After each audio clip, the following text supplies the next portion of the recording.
How do you understand history? Who controls the message? Is the media muzzled, lazy, confused, manipulated? How do you create personal and political change? I invite you to join me in exploring one of the most pressing and complex issues of our day. In 1948, there was a lot of fighting around our house. My eldest sister was shot. A bullet come over our heads. In 1967, I would call it the transformation from childhood to hell. After the '67 war, if you weren't physically in the place where you were, you had no right to live in that place. They're Palestinians, refugees. This can't go on for much longer. People's eyes are beginning to open to what Israel's doing.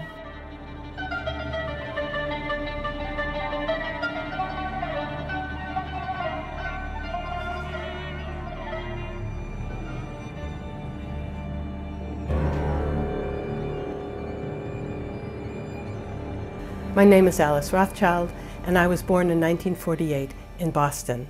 I'm an American Jew, interestingly enough born the same year that the State of Israel was founded. My parents were first-generation Americans who instilled in us a sense that Jews were a distinct and often endangered tribe.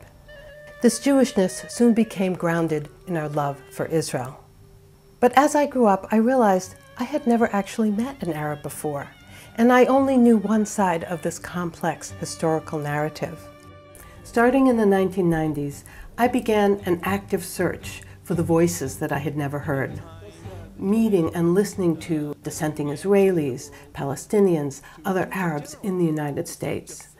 And then in 2003, I started co-organizing delegations to Israel, the West Bank, and Gaza, and meeting with Israelis and Palestinians in the region. I began to hear the enormous human commonalities between Arabs and Jews. And I also had to confront the trauma and the fear that pulses in my own Jewish DNA.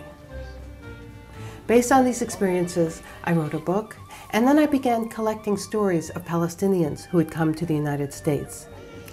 I knew that May 14, 1948 was the glorious day that the State of Israel was founded. This was a victory over anti-Semitism and the Nazi Holocaust. For Palestinians, that day is called Al-Nakba, the catastrophe. The interviews with Palestinians that I will share with you in this film are the invisible voices that we have never heard. They are the other part of our story. I come from a village called Al-Qubab. It's one of those villages, the 400 and some that in 1948 were totally demolished. I lived through the exodus from the village in late April, early May 1948. It happened when I'm younger. I remember it exactly. When in 1948, my father came home and he told my mother that there is a neighbor across the street from us was killed.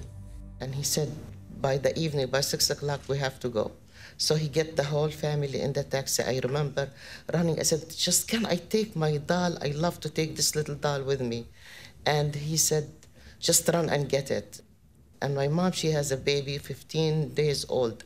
So she grabbed her jewelry, wrap it in the receiving blanket of the baby, and she throws all in the car, and we left. For centuries in Eastern Europe, Jews were victimized by anti-Semitism and pogroms, and this all culminated in the Nazi Holocaust. So for Jews, being victimized by an outside Christian culture, it's part of our core identity. We all feel like we all experienced the Holocaust and we all survived the Holocaust. For Palestinians, the Nakba is also a huge catastrophe. But for Palestinians, there has never been an opportunity to have closure on this trauma.